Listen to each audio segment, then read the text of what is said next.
Hi friends, आप सभी का आपके अपने यूट्यूब चैनल यूपीएससी इन्फो 24 में स्वागत है। तो दोस्तों, हम उम्मीद करते हैं कि आप सभी लोग स्वस्थ होंगे और खुश होंगे।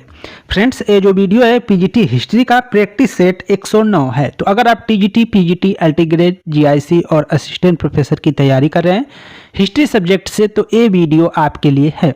दोस्तों, इस वीडियो के अंत तक बने रहिए। वीडियो पसंद आए तो वीडियो को जरूर लाइक करें और चैनल पे दोस्त नए हैं तो चैनल को सब्सक्राइब कर लीजिए। तो स्टार्ट करते हैं आज का पहला नंबर क्वेश्चन, जो 91 नंबर से शुरू हो रहा है। क्वेश्चन आपका है, अधोलिखित में कौन वैदिक आर्यों की प्राचीनतम संस्था थी। क्वेश्चन है आपका कि इनमें से कौन जो है वैदिक आर्यों की सबसे पुरानी संस्था थी, ये बताना है। ए ऑप्शन है सभा, बी ए समिति, सी ए विदत, डी ए पौर। तो आंसर क्या हो जाएगा 91 का? सी सही हो जाएगा, विदत। जो विदत था वो वैदिक आर्यों की सबसे प्राचीन संस्था थी, विदत। इसको याद रखिएगा। आगे देखते हैं 92 नंबर क्वेश्चन, उसी से रिलेटेड है। पीजीटी 2009 में पूछा गया क्वेश्चन है, किस संस्था में स्त्रियों के भाग लेने का उल्लेख प्राप्त होते हैं। निम्नलिखित में से किस संस्था में स्त्रियों के भाग लेने के उल्लेख प्राप्त होते हैं, ये बताना है। ऑप्शन ए है सभा, समिति, विदत, पौर। तो आंसर क्या हो जाएगा दोस्तों आपका? सी सही हो जाएगा, विदत। विदत में जो है स्त्रियों के भाग लेने का उल्लेख प्राप्त होता है। ऑप्शन सी आपका सही हो जाएगा। अगला क्वेश्चन देखते हैं, 93 नंबर क्वेश्चन है आपका, उत्तर वैदिक युग में उत्तरी बिहार के अंगीकरण का श्रेय किसे जाता है। उत्तर वैदिक युग में उत्तरी बिहार के आगीकरण का श्रेय किसे जाता है, ये आपको बताना है। आर्यीकरण आना चाहिए यहाँ पे, आर्यीकरण, यहाँ पे आर्यीकरण हो जाएगा दोस्तों, इस तरह लिखा जाएगा, इसको याद रखिएगा। आर्यीकरण इस तरह कर लीजिएगा।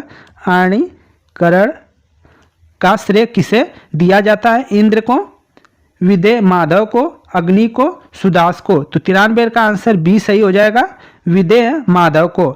उत्तर वैदिक युग में उत्तरी बिहार के आर्यीकरण का श्रेय किसे जाता है, तो वो जाता है विदेह माधव को। ऑप्शन बी आपका सही हो जाएगा, इसको याद रखिएगा। व्याख्या देख लीजिए थोड़ा सा।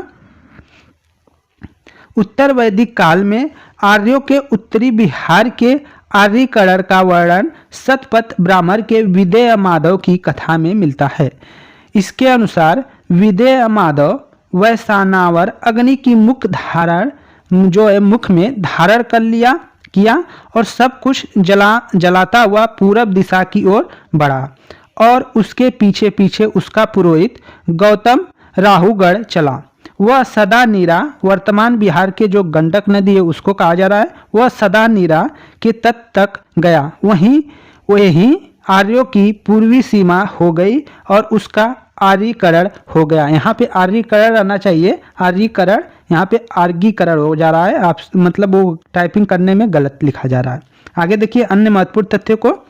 वैदिक साहित्य में कुरु, पंचाल, मत्स्य को महर्षि देश कहा गया है। जिसमें वैदिक साहित्य में जो है महर्षि देश किसे कहा गया है, तो महर्षि देश का नाम जो आता है वो कुरु के लिए आता है, पंचाल और मत्स्य के लिए आता है।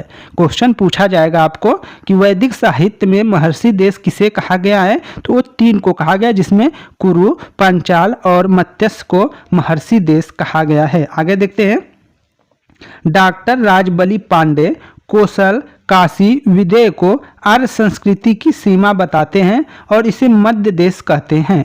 जो डॉक्टर राजबली पांडे हैं वो कौशल, काशी, विदेह को आर्य संस्कृति की सीमा बताते हैं और इसे मध्य देश का नाम भी कहते हैं, मध्य देश कहते हैं। आगे देखते हैं 94 नंबर क्वेश्चन है और अच्छा क्वेश्चन है, पूछा गया है कई बार पेपर में। उत्तर वैदिक काल में आर्य को भारतीय भूगोल के किस अंश की जानकारी नहीं थी। उत्तर वैदिक काल में आर्य को भारतीय भूगोल के किस अंश की जानकारी नहीं थी, ये बताना है। दोनों समुद्रों की, हिमालय के विभिन्न पर्वत शिखरों की, सी ए कृष्णा नदी घाटी तक दक्षिण भारत की, डी ए संपूर्ण गंगा नदी घाटी की। तो आंसर आपका सी सही हो जाएगा, कृष्णा नदी घाटी तक दक्षिण भारत की उनको पूर्ण जानकारी नहीं थी। तो ऑप्शन आपका जो सी सही हो जाएगा दोस्तों, 94 का सी कर लेंगे। व्याख्या देख लीजिए। उत्तर वैदिक काल का समय 1000 से 600 ईसा पूर्व तक था। उत्तर वैदिक काल का जो समय आप देखेंगे तो वो कब से कब तक था, तो 1000 ईसा पूर्व से 600 ईसा पूर्व तक था उत्तर वैदिक काल का समय। इस समय आर्य सभ्यता का जो प्रसार है विंध्य पर्वत के दक्षिण में नहीं हो पाया था। किसी भी वैदिक ग्रंथ में हमें दक्षिण के राज्यों का उल्लेख नहीं मिलता है।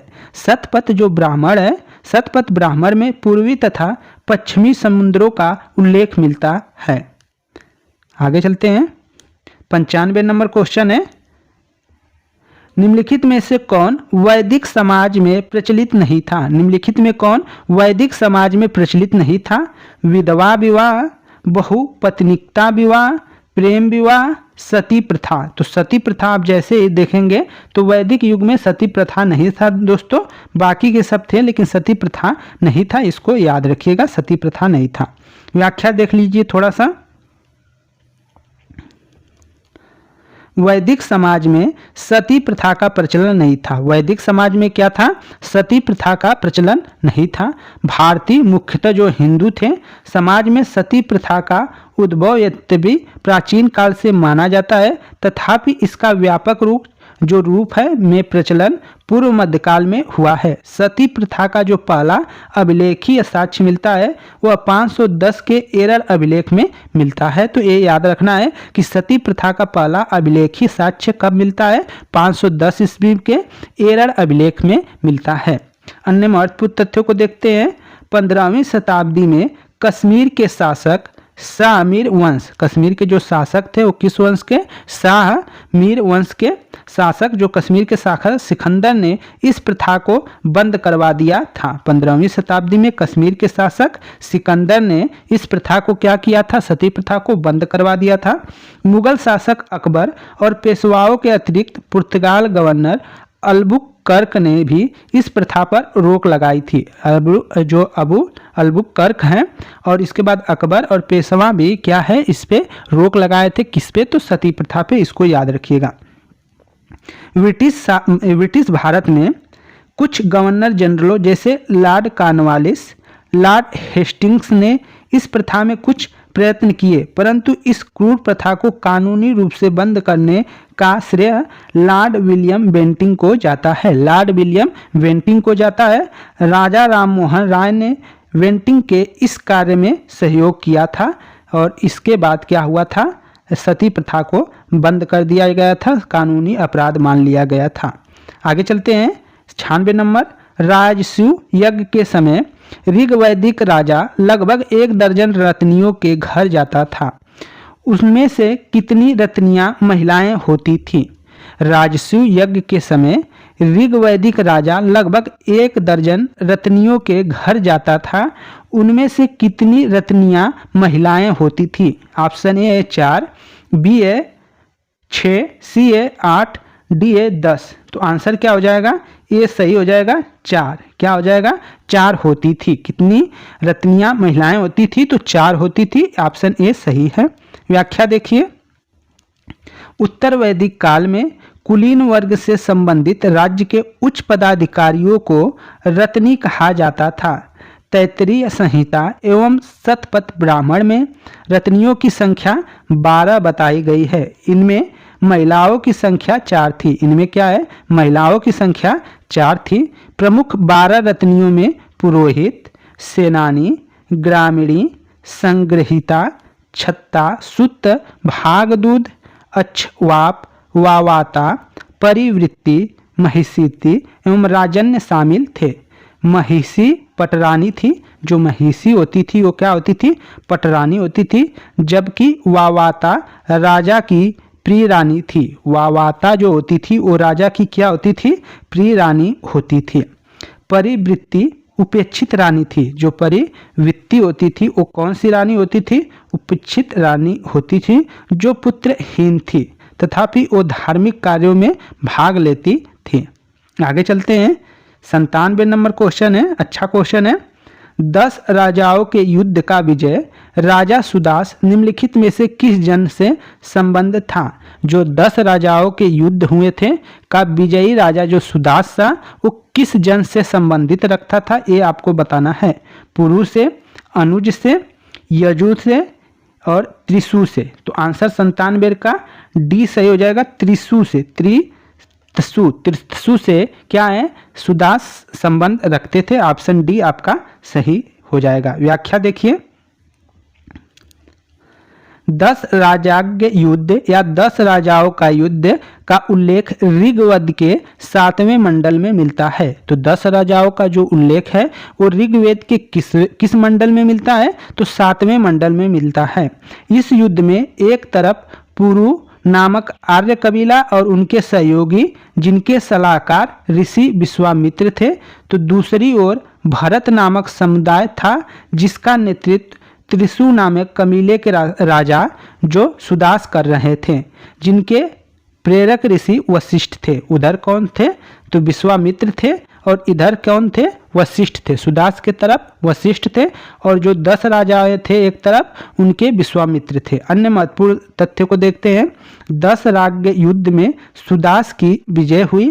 कालांतर में भरतों और पुरुओं के बीच मैत्री हो गई और कुरु नामक एक नया कुल बन गया। कालांतर में क्या हुआ, जो भरत थे और पुरुओं के बीच एक मैत्रिक हो गई और एक कुरु नामक एक नया क्या है, कुल बन गया। आगे देखते हैं, 98 नंबर क्वेश्चन है, अच्छा क्वेश्चन है। 10 राजाओं के युद्ध में भरतों का पुरोहित कौन था। 10 राजाओं के युद्ध में भरतों का पुरोहित कौन था, तो ऑप्शन आपका क्या हो जाएगा, बी सही हो जाएगा, वशिष्ठ थे। कौन थे, वशिष्ठ थे। तो आंसर 98 का बी आप सही कर लेंगे, वशिष्ठ। 10 राजाओं में भरतों का नेतृत्व जो किसने किया था, तो वशिष्ठ ने किया था, और दूसरे पक्ष में विश्वामित्र थे। इसको याद रखिएगा। आगे देखते हैं, 99 नंबर क्वेश्चन है। 10 राजाओं के विख्यात युद्ध में निम्नलिखित में कौन विजयी हुआ, तो कौन विजयी हुआ, सुदास विजयी हुआ। ऑप्शन बी आपका सही हो जाएगा, सुदास विजयी हुआ। व्याख्या देखिए, 10 राज्य युद्ध या 10 राजाओं के युद्ध जो परुशरी नदी के तट पे लड़ा गया था, आज उसका आधुनिक नाम क्या है, रावी नदी है। परुशरी नदी जो आधुनिक नाम उसका क्या है, रावी नदी है, तट पर लड़ा गया, जिसमें भरतों के जो राजा थे सुदास ने उन विरोधी जातियों को हराया जिनसे परुशरी नदी पर शिव पक्त और उत्तर पश्चिम की सहयोगी जो जातियां आकर मिली थी। भारत जन के लोगों ने इस युद्ध के बाद निश्चय रूप से अपनी जो प्रधानता है आर्य जनों के बीच स्थापित की।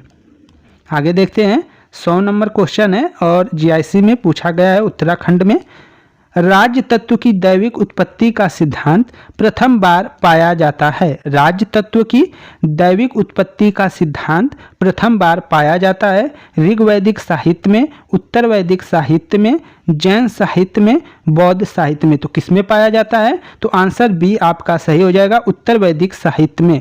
राज्य तत्व की दैविक उत्पत्ति का जो सिद्धांत है प्रथम बार पाया जाता है तो उत्तर वैदिक साहित्य में पाया जाता है। ऑप्शन बी आपका सही है। व्याख्या देख लीजिए, उत्तर वैदिक साहित्य में राज तत्व की दैविक उत्पत्ति के सिद्धांत का प्रथम उल्लेख किया गया है, सर्वप्रथम उल्लेख किया गया है। उत्तर वैदिक काल में युद्ध केवल गाय के लिए ही नहीं अपितु क्षेत्र हेतु भी होने लगे थे। उत्तर वैदिक काल में राजा का पद वंशानुगत हुआ, फिर भी कुछ राजा जनता द्वारा निर्वाचित होते थे जिनका उल्लेख अथर्ववेद में हुआ है। राजा के शक्ति एवं प्रतिष्ठा हेतु अनुष्ठान इस प्रकार होते थे, जैसे राजस्व यज्ञ होता था जिसमें राजा को दिव्य शक्ति हेतु किया जाता था राजस्व यज्ञ। अश्वमेघ यज्ञ किया जाता था, इसमें क्या होता था, विस्तृत क्षेत्र का अधिकार हेतु किया जाता था। वाजपेय यज्ञ किया जाता था जिसमें रथ दौड़ शामिल है। राजा को अन्य लोगों से श्रेष्ठ दिखाने हेतु ये सब क्या किया, यज्ञ किए जाते थे। आगे देखते हैं, तैत्तिरीय संहिता एवं शतपथ ब्राह्मण में 12 रत्नियों का उल्लेख मिलता है। 12 रत्नियों का उल्लेख किसमें मिलता है, तो तैत्तिरीय संहिता में, और शतपथ ब्राह्मण में क्या मिलता है, 12 रत्नियों का उल्लेख मिलता है। तो फ्रेंड्स, ये थे आपके टोटल 10 क्वेश्चन और उनके व्याख्या। वीडियो अच्छी लगी है तो वीडियो को लाइक करें और चैनल पे दोस्त नए हैं तो चैनल को जरूर सब्सक्राइब करें। धन्यवाद साथियों, नमस्कार।